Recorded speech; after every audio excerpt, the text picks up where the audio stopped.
Este primer capítulo ha sido traído a ustedes gracias a Medi. Recuerda que Medi es salud inteligente.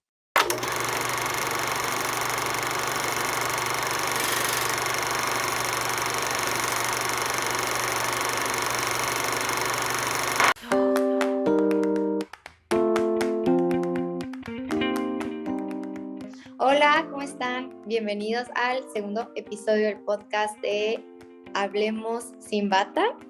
Aquí está el doctor Daniel Varela y yo, soy la doctora Alexa Cepeda, y vamos a hablar acerca de la diabetes. Espero que les guste y esto les sea de mucha ayuda.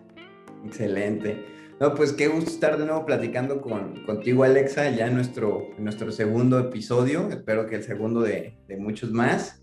Y pues en base a lo que nos han comentado, pues la dinámica de este capítulo, les vamos a platicar brevemente un poquito de cómo es la diabetes, de cómo funciona, porque recuerden que nuestra filosofía es de que si no logras entender la enfermedad, no vas a lograr entender el tratamiento.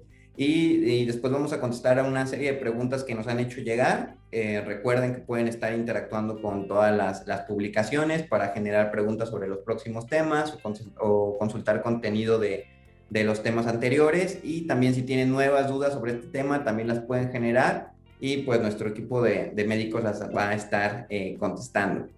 Entonces, Alexa, no sé cómo te gustaría que comenzáramos con esta primera explicación de qué es la diabetes, que parece una pregunta simple, pero la realidad es que es un tema muy amplio. No sé si quieras comenzar tú, comienzo yo, ¿cómo te gustaría que lo hiciéramos? Te paso, te paso la primera explicación. Sí, es un tema complejo y si gustas empezar a abordarlo y ahí puedo igual intervenir un poquito. Va, perfecto. Pues miren, yo creo que lo primero que hay que entender de la diabetes es que es una enfermedad crónica, es una enfermedad que no termina un día, es un proceso sobre el cual las personas van deteriorando poco a poco su cuerpo. ¿Y por qué sucede esto? Pues está muy vinculado con altos niveles de glucosa o como le decimos comúnmente, vulgarmente, azúcar, ¿no? ¿Qué pasa? Pues en nuestro cuerpo comienza a experimentar niveles elevados de glucosa y al mismo tiempo la sustancia responsable de hacer que esa sustancia, de que el azúcar o que la glucosa entre a las células, que es la insulina, comienza a fallar. Esta insulina nosotros por lo regular la generamos en el páncreas y ayuda a que la glucosa llegue a la célula, que es donde se necesita. Sin embargo, hay momentos en los que los niveles de glucosa no están, más bien están siendo superiores a los necesarios para el cuerpo no logra llegar a este equilibrio y la insulina no está funcionando, ¿no? Esta sería como una explicación muy global e importante diferenciar que hay muchos tipos de diabetes, que tenemos la diabetes tipo 1, que es donde directamente el cuerpo no está produciendo nada de insulina. Tenemos la diabetes tipo 2, donde los niveles de glucosa hicieron que el cuerpo llegara a un punto en donde dijera, ¿sabes qué? Yo por más insulina que te esté produciendo no está funcionando, entonces la comienzo a disminuir en menor cantidad porque, por decirlo de alguna forma, el órgano se agota y podemos hablar de otro tipo de diabetes que son todos los MODIs, ¿no? Pero ese es otro tema muy aparte y es un tema muy exclusivo que esos casos en particular siempre deben de ser llevados de la mano de un especialista y que pues ahorita vamos a ahondar más en la diabetes tipo 1 y la tipo 2, que es la más común. Eh, no sé, ¿qué te parece mi explicación? ¿Tú crees que a alguien le haya quedado claro más o menos cómo funciona la diabetes o cómo la complementarías? Yo creo que está súper bien y me gusta también como ir desglosando palabras, ¿no? ¿Qué es crónico? O sea, si tú estás en una línea del tiempo de tu vida entera, ¿no? Algo crónico es algo que va a ser progresivo a lo largo de tu vida, ¿no? Entonces es diagnosticado y desde ese momento en adelante necesitas empezar a tomar ciertas medidas en tu estilo de vida, en tratamiento, que vamos a hablar más de esto en adelante. Pero, por ejemplo, una manera que casi no se mide, porque casi todo el mundo mide la glucosa y la glucosa y la glucosa, ¿no? Pero se nos olvida la insulina. Y lo primero que se altera en la prediabetes, como le dicen, esta resistencia a la insulina, lo podemos medir con un índice que se llama HOMA, que es HOMA. Entonces, con este índice podemos detectar con un laboratorio antes de que ya sea diabetes, que tienes como también un campo de acción muy amplio para prevenirla. Entonces, aquí ya entramos en una labor preventiva, ¿no? Entonces, tú puedes ir al laboratorio, te puedes pedir, ¿sabes qué? Mídeme la glucosa y mídeme la insulina. Y ya puedes ir con tu médico de confianza y te checamos tu índice y podemos ver si tienes resistencia a la insulina.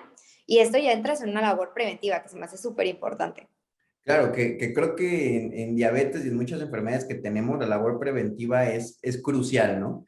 Y más cuando vivimos en un país con alto índice de obesidad y con alto índice de diabetes y de hipertensión, y pues las complicaciones que provoca la diabetes y la hipertensión pues son bastante elevadas.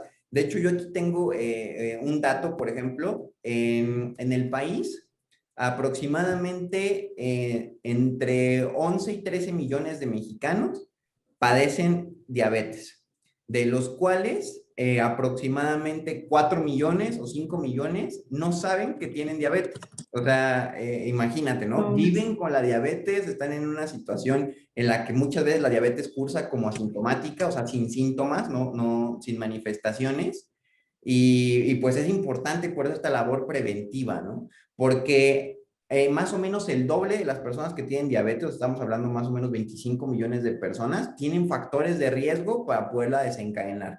Y creo que eso justo nos lleva a las primeras preguntas que nos hacen, ¿no? De que la diabetes se hereda, y me voy a permitir contestarla, al menos la primera parte, y es que la diabetes tiene un componente genético y un componente de las actividades o de los estímulos que nosotros vamos generando a lo largo de nuestra vida, ¿no? Entonces, sí, como población mexicana, sí tenemos un factor predisponente a presentar la diabetes, y eso sumado con una cultura de poco ejercicio, sedentarismo y mala alimentación, pues hacen que tengamos este factor de riesgo donde casi 25 millones de mexicanos están a punto de ser diagnosticados con diabetes, y otros 12 millones de mexicanos más ya la padecen, ¿no? Entonces, se me hace importantísimo todo esto que tú comentas del factor preventivo, y justamente el paso previo a la diabetes tipo 2 muchas veces es este caso de la resistencia a la insulina, ¿no? Que a lo mejor ahorita ya hablamos un poquito de los síntomas o ciertos datos que pueden tener las personas en esta fase previa para que vayan a solicitar estos estudios, ¿no? Yo diría de entrada, si tienes familiares de primera línea, padres o abuelos con diabetes, ya tienes que tener especial atención en checar tu alimentación, y si no has tenido síntomas, ya tienes más o menos 35, 40 años, comenzar a hacerte este tipo de estudios y comenzar a valorar tus niveles de insulina o de glucosa, ¿no? O si eres obeso, si tienes hipertensión. Y voy a querer aquí tocar un síntoma, o más bien un signo bien característico de la resistencia a la insulina, que estoy seguro que muchos de los que nos están escuchando lo han visto en varias personas, que son como estas manchas negritas que suelen aparecer alrededor del cuello, o que suelen aparecer en los pliegues, que el término médico pues es acantosis nigricans, pero es un signo de que nuestro cuerpo está experimentando esta resistencia a la insulina, o sea que la glucosa no está pudiendo entrar a la célula porque la insulina que estamos produciendo no está siendo suficiente, ¿no? Eh, me dejé ir, discúlpame, Alexa, con No, esta súper pregunta interesante. de la Yo herencia. aproveché para checar, es que aquí tengo Google, y chequé la población de la Ciudad de México, que son 9 millones. Entonces es como si llenaras dos Ciudad de México, dos así, una Ciudad de México, otra Ciudad de México, y esa es aproximadamente la cantidad de diabéticos Tenemos. que hay en México, ¿no? Imagínate que toda la Ciudad de México, que todos fueran diabéticos, o sea, así, y multiplícalo por dos. Imagínate, o sea, la cantidad de diabetes que hay en el país, ¿no? Entonces, pues súper importante, ¿no? Y también como ir traduciendo esto. ¿Qué significa que estamos predispuestos? Pues que por el simple hecho de ser mexicanos, tenemos más riesgo de tener diabetes. O sea, esto significa ya en términos más burdos, ¿no? Ok, soy mexicano, pues, ¿sabes qué? Pues me voy a checar mi glucosa, voy a pedir que me metan ahí una insulina, mejor en mi laboratorio también, para ir previniendo. Sí, claro, totalmente. Entonces, yo cómo contestaría esta pregunta, ¿la diabetes se hereda? Sí, se puede heredar, sí hay un factor predisponente, pero es importante complementar con la parte de que no es definitivo. Eso creo que es Sí, importante. O sea, el hecho de... sí. Sí, perdón. Pues imagínate un pastel, ¿no? Imagínate un Ujú. pastel. Y si te lo acabas, es nada más una analogía. Y si se acaba el pastel, te ganas la enfermedad, ¿no? Entonces tú puedes ir agarrando un pedacito, ¿no? Entonces se cuenta que tú naces ya con la parte genética, ya tienes una rebanadita, ¿no? Entonces, bueno, digamos que no haces ejercicio y hay otra rebanada. Luego, digamos que llevas ¿qué más meterías tú? No sé, una alimentación como con mucha soda o como le dicen, mucho refresco. Sí, sí, Entonces sí. ahí ya tienes como que otro pedazo del pastel, ¿no? Entonces ahí ya te acabaste la mitad del pastel, ¿no? Digamos que ya tienes ahí un 50% más de riesgo de tener la enfermedad. O sea, aquí estoy así usando números así nada más como para que se den una idea. Después no te quieres acabar el pastel, porque si te Claro. lo acabas, te ganas la enfermedad. Esta es la analogía, ¿no? Como imagínate esas grafiquitas. Entonces, no significa que porque hayas nacido con una rebanada, pues ya te toca la diabetes. No, nada más pues hacer todo lo posible que esté en nosotros para no tener más rebanadas, ¿no? Claro, o sea, totalmente, ¿no? O sea, ya es decisión de cada quien cuántas rebanadas más se sirve, sabiendo que ya de entrada te tocó un pedazo importante, ¿no? Uh -huh. Y creo que eso es bien importante de entenderlo porque a mí en lo particular se me hace sorprendente que hoy por hoy hablar de la diabetes no es una enfermedad nueva, o sea, no estamos Uh -huh. hablando de algo que se acaba de descubrir. Tenemos información por todos lados, combatiendo la obesidad, combatiendo la diabetes, combatiendo la hipertensión. Y de todas formas, como sociedad, decidimos comernos todo el pastel. De todas formas, nos están diciendo, ¿sabes qué? Haz ejercicio. Y yo digo, no quiero. Come bien, no quiero. Y voy agarrando mis rebanaditas, ¿no? Y la realidad es que es muy triste porque como todas las enfermedades, pues nos quitan cosas. La realidad es que las enfermedades nos quitan cosas. Y de lo primero que nos va a quitar una vez que nos lleguen a diagnosticar la diabetes y no nos cuidemos es modificar nuestra vida. Tener una serie de limitaciones que a lo mejor no tendríamos si hubiéramos sido un poquito más mesurados y hubiéramos dicho, Sí. voy a comer un poquito mejor, no voy a comer esta rebanadita de pastel, pero a veces como que nos cuesta pensar en esa parte, ¿no? Entonces, no sé, o sea, a lo mejor aquí ya me estoy saliendo un poquito del tema de la diabetes, pero creo que es bien importante el concientizarnos de por qué teniendo la información ahí, de todas formas, como sociedad a veces decidimos no cuidarnos y hasta que terminamos en complicaciones que comenzamos a perder la vista o comenzamos a tener problemas en nuestros riñones y tenemos que comenzar a ir a sesiones de hemodiálisis o de diálisis o hasta que nos terminan amputando alguna de nuestras extremidades. Hasta entonces, y lo digo abiertamente, las personas se encuentran arrepentidas de las acciones que hicieron antes. Dicen, debí de haber hecho, no debí de haber hecho. Y lo que queremos como médicos es evitarle esa situación a las personas, ¿no? Que por eso estamos aquí platicando justamente, ¿no? Que se acaben esos pretextos del no sabía, no le entendí Uh y, -huh. y comenzar a hacer algo con ese tema, ¿no? Y me voy a permitir leerte la siguiente pregunta que tenemos, que va encaminada justamente a lo que estamos platicando ahorita. ¿Por qué a veces las personas cuando tienen diabetes terminan con una amputación, ¿no? O sea, ¿cómo puede ser que una diabetes descontrolada te termine llevando a este punto, ¿no? Que es las cosas a las que muchas veces la gente le tiene miedo, ¿no?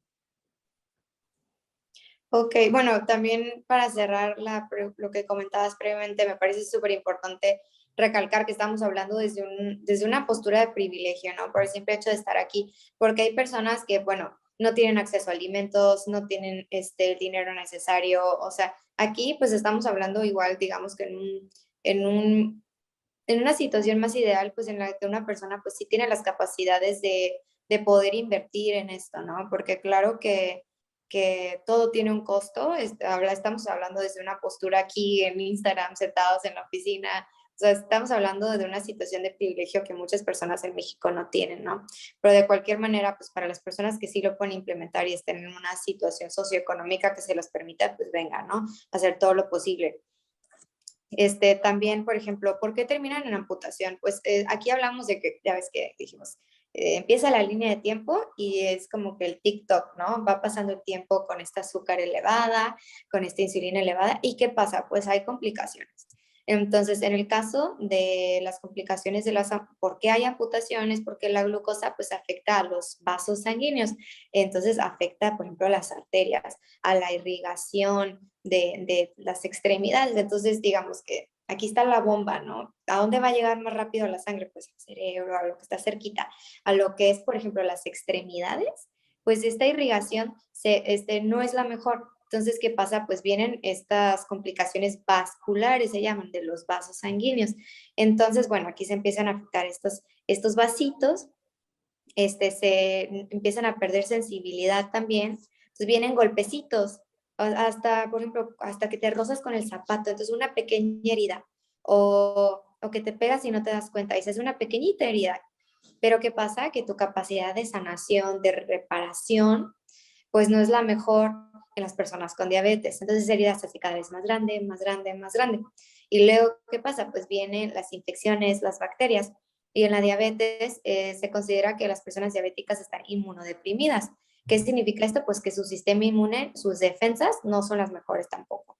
Entonces, pues esa herida, llegan las bacterias y empiezan ahí. Es como un caldo de cultivo, o sea, de que estas bacterias llegan y es como un lugar donde pueden crecer y quedarse a vivir ahí. Entonces empiezan a crecer, a crecer, a crecer, infectan, vienen las úlceras y ahí es cuando las úlceras no se pueden curar, se hacen más grandes y ya luego tienen que recurrir a la amputación. ¿Qué te pareció? No, o sea, creo que quedó bastante claro y como tú lo mencionas, son justo esos dos factores, desde mi punto de vista, claves, ¿no? Por un lado, tenemos la alteración de la capacidad de recuperación o de cicatrización por esta alteración vascular. Y por otro lado, tenemos el problema de la disminución de la sensibilidad, ¿no?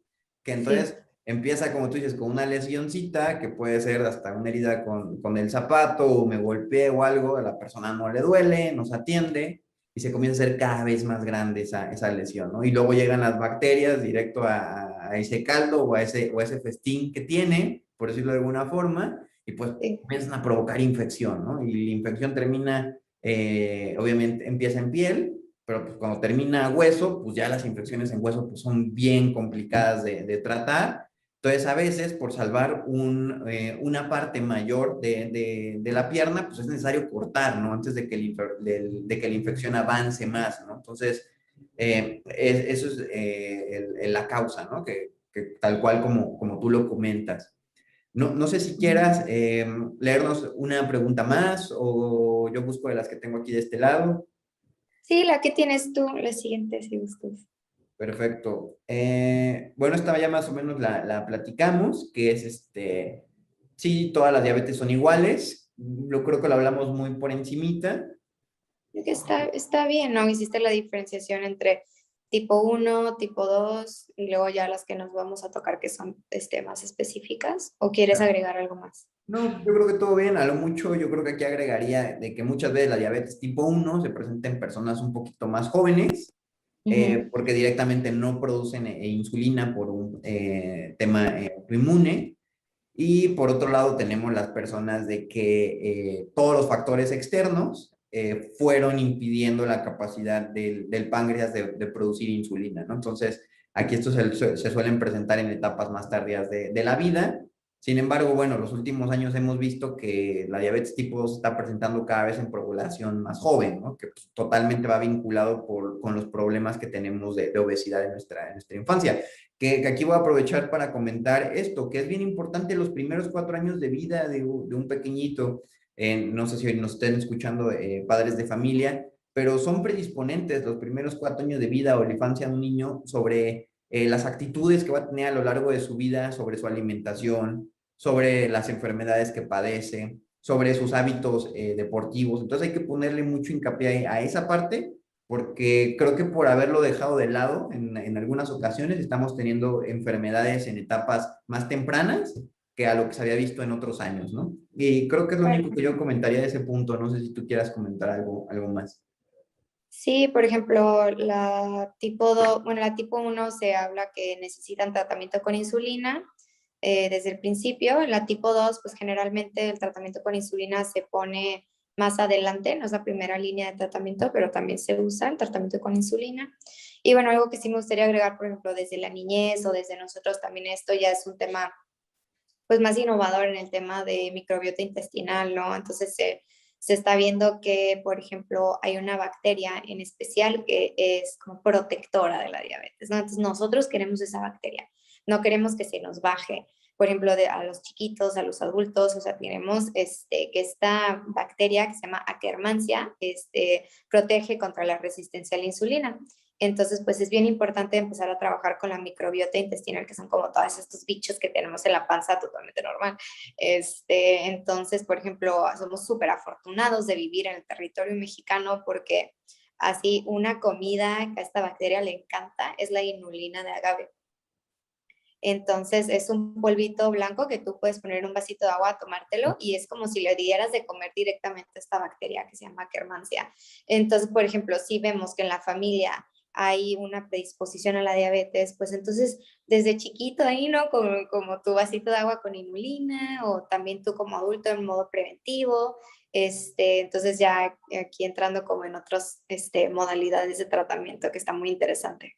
No, claro, o sea, la verdad es que el mundo de la microbiota, yo creo que Así. faltan tantas cosas por descubrir ahí y lo que vamos aprendiendo poco a poco, pues es importantísimo, ¿no? Yo la verdad desconocía, por ejemplo, el nombre de esta bacteria perteneciente a la microbiota, y pues está súper interesante, entonces, pues, a consumir más inulina. Así es, y en Guadalajara hay muchísimo. Venden, no sé, mamá coneja y puedes encontrar. Buenísimo, ¿no? Pues ahí está un buen tip para los que nos están escuchando en Guadalajara. Tenemos aquí otra pregunta que va, si tengo diabetes, ¿me puedo embarazar? Yo aquí, si te parece bien, me gustaría comenzar platicando este tema. Sí, vale. Eh, sí, no hay problema, te puedes embarazar, pero es bien importante que tengas un control previo, que entres a tu embarazo en un estado estable de tu diabetes, con glucosas estables, en un peso ideal, porque si tú entras a tu embarazo con niveles de glucosa muy elevados o con un índice de masa corporal, que esto es qué tan gorditos o qué tan flaquitos estamos, dependiendo nuestra altura elevado, sí aumenta el riesgo de malformaciones en el bebito, ¿no? Entonces, vinculado al tema anterior de que pues los primeros etapas de la vida son bien importantes, pues el embarazo forma parte de esta primera etapa del nuevo individuo, ¿no? Entonces, entre más estable o más equilibrado esté este ambiente, mientras esté embarazada la mamita, pues es mejor para el bebé. Ahora bien, si ya estás embarazada, ya tienes diabetes, pues es importante que te acerques a tu ginecólogo y que tengan este programa o este seguimiento de cerca, pues para intentar mantener los niveles de glucosa estables, ¿no? Esto hablando de las mujeres que ya tenían diabetes previo al embarazo, porque pues también sabemos que hay otro tema que también es todo un tema muy amplio, que es la diabetes gestacional, ¿no? Que también es importante tenerlo ahí en cuenta. Sí, también el apoyo de una nutrióloga que te pueda acompañar en este proceso. También, por ejemplo, es el embarazo, pues son estos 9 meses que le estás dando el mayor regalo para la vida a este bebé. ¿A qué me refiero, no? O sea, tú estás embarazada y ya le estás transmitiendo, por ejemplo, a este bebé la misma microbiota intestinal que tú tienes, ¿no? Ahí esta traslocación se llama, o sea, como que tu microbiota que tú tienes, que queremos que esté equilibrada, que esto está totalmente influenciado también por tu alimentación, pues también esto tú se lo pasas al bebé y también está toda esta, se llama epigenética, ¿no? Porque antes era toda la genética, pero ahorita está en boga la epigenética, que todos son todos estos cambios, de esta expresión que se ven influenciados por el entorno y en este caso la mamá es el entorno del bebé. Entonces, brindarle el mejor entorno al bebé para que pueda tener un desarrollo ideal, ¿no? Ahí entra la prevención. O sea, tú en el embarazo cuidándote, le estás dando la mejor prevención a este bebé de enfermedades, por ejemplo. Claro, sí, totalmente. Tenemos, bueno, aquí ya podemos y a lo mejor profundizar un poquito más bueno, a lo mejor la primera parte ya la comentamos de cómo sé si tengo diabetes, pero yo creo que la parte más interesante de esta pregunta es cuáles son los síntomas habituales de la diabetes, ¿no? Antes de que lleguemos a estas complicaciones como la amputación o pérdida de la vista o problemas renales, cuáles son los síntomas habituales, ¿no? Y no sé si quieras Y pues comentar. podemos empezar, por ejemplo, puedes tener mucha sed o levantarte a hacer pipí en la noche, cansancio. ¿Qué más dirías tú? Pues también hambre, ¿no? O sea, pérdida de peso, pero creo que las principales son esas, ¿no? Que muchas ganas de ir al baño frecuentemente, mucha sed por lo mismo, y también esta necesidad de estar consumiendo mucho, ¿no? Porque ahí entramos en un tema bioquímico de la necesidad de insulina y la glucosa, lo que despierta cierta necesidad de comer. Y aquí, pues, un dato interesante. De hecho, el nombre completo de la diabetes, pues, es diabetes mellitus o mellitus. Y, pues, la segunda parte, pues, hace alusión a miel, ¿no? ¿Y por qué miel? Pues, porque se asocia al color de la orina muchas veces, ¿no? O sea, de que era como, el paciente diabético tiene una orina muy, muy, muy dulce o con esta percepción a la vista como si fuera miel y pues de ahí viene el nombre, ¿no? Según yo era porque, o sea, no sé, pero no sé si lo llegué a leer, pero, o sea, era porque era dulce, o sea, aquí una persona la que dijo diabetes mellitus, aquí hasta Sí. de orina está dulce. Sí, pues al principio, antes de tener pruebas de laboratorio y que pudiésemos Ajá. saber cuánta era la cantidad de glucosa en sangre, ya no sé cuántos años estamos hablando, pero sí ya bastantes, no estamos hablando de algo reciente de este siglo, pero Sí, o sea, sí hace que mucho tiempo, imagínate. casi se inició el diagnóstico, ¿no? Ah, De probar directamente los curanderos, no sé si sea el nombre correcto, o de las personas ajá, encargadas de la salud en las comunidades, así sí. identificaban que una persona estaba experimentando esta enfermedad, ¿no? Entonces, y digo, Mm. así hincapié lo que comentamos hace rato, estamos hablando de una enfermedad muy antigua, muy viejita, ¿no? Entonces está interesante. ¿Qué otro bueno, aquí tenemos más preguntas. ¿Cómo puedo prevenir la diabetes? Que es lo que hablábamos, el ejercicio. Se recomiendan aproximadamente 150 minutos de ejercicio a la semana. Eh, También una persona diabética o no diabética es lo que se recomienda, ¿no? El ideal para tener como que esa palomita, ¿no? O sea, sería el equivalente a decir no me como esta rebanada de pastel, ¿no? El llegar a los 150. Una alimentación balanceada, como tú dices, disminuir refrescos, alimentos grasos, que a veces pensamos de que la diabetes es solamente comidas dulces, ¿no? También es comidas grasosas, también hay que tener cuidado sobre esto. Y pues reforzar mucho el consumo de verduras y de frutas. No sé Fibra. qué otra actitud crees que es importante para el tema preventivo también. Pues viva los nopalitos, ¿no? Es esta fibra y aparte es una fibra prebiótica, o sea, entramos otra vez con la microbiota, ¿no? La flora, entonces viva los nopalitos. Y también, ay, te iba a decir algo y se me olvidó. A ver si me acuerdo. No estoy interrumpiendo, ¿eh? A ver, ¿qué otra? Es que el tema preventivo de la Ah, diabetes. de la prevención, ya me acordé. Sí, sí. Sí, o sea, por ejemplo, o sea, es que también la vida a veces es muy caótica, ¿no? Y así que tú dices, bueno, pues no me puedo ir al gimnasio, no tengo tiempo en la casa, ¿sabes qué? Los pasos. O Ujú. sea, los pasos que damos en el día están totalmente relacionados con nuestra mortalidad. O sea, entre más pasos, menos mortalidad. ¿Qué necesitamos? Movernos, caminar. Ah, O sea, desde la historia de la humanidad, los humanos nos hemos necesitado mover y caminar. Entonces, no importa si no puedes ir al gimnasio, si no te puedes parar a saltar en tu casa, a lo mejor salte a darle unas vueltas a la cuadra, ¿no? O sea, algo como no todo tiene que ser tan complejo. O sea, algo tan sencillo como caminar más. ah. A lo mejor la tiendita está a 3 cuadras del Oxxo, ¿no? Entonces, bueno, en vez de irme en el carro, me voy a ir caminando. Cosas así. Sí, son decisiones chiquitas, pero en el global hacen una diferencia impresionante, ¿no? El de escoger, creo que hace tiempo vi una campaña que decía algo como, escoge las escaleras en lugar del elevador, o Sí. saca a pasear a tu perrito, ¿no? A darle vueltas, o como tú dices, ¿no? Las actividades que tengas que desarrollar cerca de casa, pues inténtalas hacerlas caminando. Y tiene todo el sentido por cómo funcionamos como seres humanos, como tú bien lo refieres. Digo, antropológicamente el ser humano está acostumbrado a caminar, a ejercitarse, a que sus actividades del día a día involucraran movimiento. y teníamos una dieta especial. Y de repente llega todo el tema de la revolución industrial, tecnológica, nos volvemos muchísimo más sedentarios y al mismo tiempo tenemos comida a nuestro alcance de una manera muchísimo más fácil. Y el problema está que la comida que tenemos a nuestro alcance no necesariamente es la que más nos conviene o la que debemos de comer. Tenemos a nuestro alcance demasiados alimentos procesados que para nada es lo recomendable, ¿no? O sea, siempre hay que, bueno, en lo particular yo siempre oriento hacia los productos entre menos procesados, más saludables son para el cuerpo. Y esto va vinculado directamente a, porque la misma, están más apegados a la naturaleza, por decirlo de alguna forma, ¿no? Están Claro, más apegados. más alimentos, menos productos, así, Claro. ¿no? O sea, es eso, o sea, si ella lo que te puedes apegar es eso, más alimento, o sea, sea vegetal que puedes agarrar, esa fruta que puedes agarrar, o sea, también tu proteína totalmente, ¿no? Pero, o sea, si viene en un paquete, o sea, Es- producto. Claro, fíjate que me encantó esa frase, nunca la había escuchado y la voy a usar, te la voy a robar cuando tenga Te oportunidad de la hacerlo. regalo porque no Más es mía. alimento, menos producto, me encantó. Sí.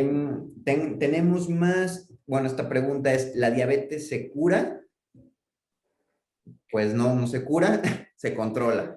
Eso es Claro. importante, ¿no? La diabetes no se cura, se controla. Una diabetes bien controlada te puede permitir tener una calidad de vida muy buena, siempre y cuando, pues, sigas tus parámetros de tratamiento, ¿no? ¿Qué es eso? Alimentación, ejercicio y tu tratamiento farmacológico. Como platicabas tú hace ratito, en algunos casos, con ciertas pastillas, como las más comunes suele ser la metformina, es con la que se suele iniciar en muchos tratamientos, y se suele complementar con insulina o con los esquemas de insulina, que pues estos ya son personalizados, ¿no? Y cada médico los dará según los niveles de glucosa o el mismo metabolismo de cada paciente, ¿no? Pero entonces no se cura la diabetes, pero se puede vivir como si no se tuviera diabetes, creo yo, ¿no? Y esto también está interesante. Esta pregunta dice, ¿por qué existen tratamientos diferentes para la diabetes? Pues es un poquito de lo que ahorita acabamos de comentar. Y esta es, la diabetes causa problemas sexuales. Y aquí este tema está interesante. No sé qué opinión tú tienes al respecto. No estoy segura, pero está Yo relacionado con disfunción eréctil, ¿no? Sí, es la alteración que yo conozco. Sé que está correlacionada justamente por este problema vascular. Hay que recordar que la erección funciona a través de la irrigación sanguínea, ¿no? O sea, la sangre llega directamente a una parte de los genitales del hombre que se llaman cuerpos cavernosos que provocan la erección. Entonces, al tener un problema vascular, pues hace que la irrigación pues sea menos, pues, que esté modificada, que esté distorsionada. Entonces, pues, por consiguiente, pues afecta la disfunción eréctil. Desconozco en lo particular si hay alguna correlación adicional con temas de líbido, que es el deseo sexual, pero pues yo creo que pues también la parte psicológica siempre tiene mucho que ver, ¿no? No estoy segura, pero creo que sí está relacionado también con niveles bajos de testosterona, ¿eh? Bueno, por ejemplo, ahí te va. Bueno, la diabetes que está relacionada también con el aumento de peso, entre más grasa corporal, ahí hay un tema hormonal con la testosterona y la grasa, y me parece que sí tiene testosterona baja, ¿eh? Sí, o sea, pues También. ya, o sea, ahí está ya la Menor, correlación. menor deseo sexual también. Sí, Ajá, pues, por lo mismo. es que la realidad es que la diabetes es una enfermedad integral, o sea, no es como, tengo diabetes en una parte de mi cuerpo, no, tengo Sí, diabetes en todo mi yo, ¿no? Y te altera y te sí. modifica por todos lados. Entonces, creo que eso es bien importante tenerlo claro para que le echemos más ganas a la parte preventiva. Y los pacientes que están diagnosticados con diabetes no se depriman, que eso es algo que pasa cuando a una persona le llegan a diagnosticar una enfermedad crónica y le dicen vas a tener esta enfermedad a lo largo de toda la vida. Las personas se deprimen y es entendible, pero creo que es importante entender que no es literal, no es una sentencia. O sea, tú puedes modificar todavía cómo quieres vivir esa diabetes, ¿no? Y por eso echarle ganas, porque yo al menos he identificado en muchos pacientes que a veces por el miedo al diagnóstico prefieren vivir como si no tuvieran el diagnóstico. Y eso pasa mucho en Sí. nuestro país. Las personas, por miedo a que les digan que tienen una enfermedad, no van a atenderse, no se hacen los estudios. O ya les dieron el diagnóstico y por miedo a todo lo que escuchan de que ya me dijeron que tengo diabetes, me van a amputar o voy a perder la vista, voy a tener riñón, prefiero comportarme como si no tuviera diabetes, que es un mecanismo de defensa psicológico, ¿no? El ignorar Sí, el evitarlo, ¿no? y en general esas son las preguntas que nos han hecho llegar con este tema de la diabetes. Obviamente es un tema muchísimo más amplio, sin embargo, pues ahorita decidimos enfocarnos directamente a lo que está siendo de inquietud para las personas o las preguntas que nos han hecho llegar. No sé si tú quieras comentar algo más sobre este tema o alguna otra pregunta que crees que a lo mejor es importante que ahorita le aclaremos a las personas. Pues, por ejemplo, como estamos viendo esta relación con la microbiota intestinal, la flora, la barrera intestinal, sí, tal vez agregaría como pues, que somos hijos del maíz, ¿no? Me refiero a que, porque también se satanizan mucho los carbohidratos. Y en realidad, por ejemplo, sí, estamos de acuerdo que los refrescos, el azúcar, sí, eso, estamos totalmente de acuerdo que aparte de que sube el azúcar, pues también afecta a la microbiota, ¿no? O sea, aquí estamos viendo que tenemos una labor relacionada con el intestino cada vez más grande en esta labor preventiva.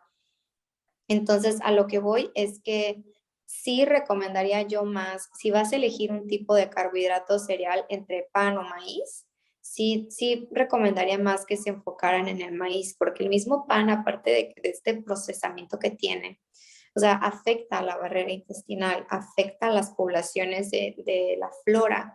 Entonces, o sea, claro, no estamos diciendo como que el carbohidrato es el malo aquí, ¿no? Nos estamos dando cuenta que realmente, por ejemplo, está el movimiento, está los alimentos no productos, lo grasoso que hablas tú también, los aceites vegetales, porque todo el empaquetado tiene 1000 aceites vegetales, ¿no? El de canola, el de maíz de alta fructosa. Entonces, como que ha habido como esta onda de satanizar el carbohidrato. Entonces, bueno, si dices entre arroz, maíz y pan, yo te diría como que dale más a, por ejemplo, al maíz en vez de al pan para no alterar esta microbiota intestinal, que sería lo último que recomendaría como, como parte de esta alimentación balanceada, ¿no? De tus frutas, tus vegetales, tu fibra. Claro que puedes incluir ahí una tortilla, no te va a pasar nada, y pues esta globalidad que es el estilo de vida saludable del que Claro, hablamos. claro, y creo que todo se termina definiendo en cuestión de hábitos, ¿no? O sea, porque a lo mejor una persona que tiene hábitos equilibrados en su alimentación se puede permitir comer, consumir ciertos alimentos, pero una persona que no tiene este equilibrio entre frutas, verduras, vegetales, semillas, y se va directamente a consumir puros alimentos que dices, bueno, este puede ser no puede ser tan malo en cierta proporción, ¿no? Pero si no tienen todo lo demás y toda tu dieta se basa en ciertos alimentos, ahí es donde entra el problema, ¿no? O sea, verlo como este integral, ¿no? O sea, como esta parte Claro. conjunta de generar todos tus hábitos en equilibrio, ya te puedes dar ciertas libertades, ¿no? Que eso es importante, en realidad, yo diría, no hay un alimento prohibido, simplemente son las dosis lo que hacen que el alimento te haga bien o te haga mal, ¿no? Y si tienes un equilibrio, pues te puedes permitir en algunos momentos ciertas libertades, pero pues no caer en el que todo puedo y abuso mucho de esto, ¿no? Que para la parte preventiva eso es importante, o sea, si también ya sabes que tienes ciertos factores de riesgo, pues no le tentas tanto, ¿no? Que creo que eso es importante. Y pues en lo particular, yo no sé si agregaría algo más sobre el tema de la diabetes. Yo creo que es bien importante que si estás comenzando a identificar o te sentiste identificado con algo de lo que platicamos ahorita, ya sean los signos, los síntomas, incluso estas manchitas que platicamos, que son los signos de resistencia a la insulina, que es el paso previo a la diabetes, o si de repente te sientes muy fatigado o has notado que vas muchísimo más al baño o que te da a veces muchísima sed, o tienes un familiar que tiene diabetes, o abuelos que tienen diabetes, o estás pensando en embarazarte y tienes problemas de obesidad y nunca te has checado si tienes diabetes, pues es importante que no le tengamos miedo al diagnóstico y que comencemos a ocuparnos, ¿no? De esos problemas, es lo único que yo diría, que se acerquen, como hemos dicho también en el capítulo anterior, acérquense a los médicos que les generen confianza, es importante que se genere esa relación entre la sociedad y el médico, entre el paciente y el médico, que se sientan tranquilos, que confíen en sus médicos, que puedan llegar a preguntarles cualquier duda que se les ocurre, que no hay preguntas equivocadas, creo yo, para los médicos. O sea, tú como paciente te puedes acercar a preguntarle lo que quieras. Doctor, ¿puedo hacer esto? Doctor, ¿no puedo hacer esto? Acérquense a sus doctores, es lo que yo les recomendaría, ¿no? Y Claro. creo que sería lo único. Y pues creo que con eso terminaríamos este capítulo de nuestro segundo podcast, Alexa. No sé si te parece bien. Está perfecto. Yo creo que, bueno, ya cerramos aquí el segundo episodio. Muchas gracias por invitarme. Ha estado muy padre platicar contigo y responder estas preguntas que la verdad sí estuvieron muy buenas. Yo creo que salió mucho de qué hablar y también, sí, pues por ejemplo, en consulta me toca trabajar con pacientes en su microbiota intestinal, ¿no? Cómo ayudarles con estos bichitos para ayudarles en su diabetes, ¿no? Entonces, pues es padre ver cómo van mejorando los números, los síntomas, entonces, pues es lindo verlos mejorar.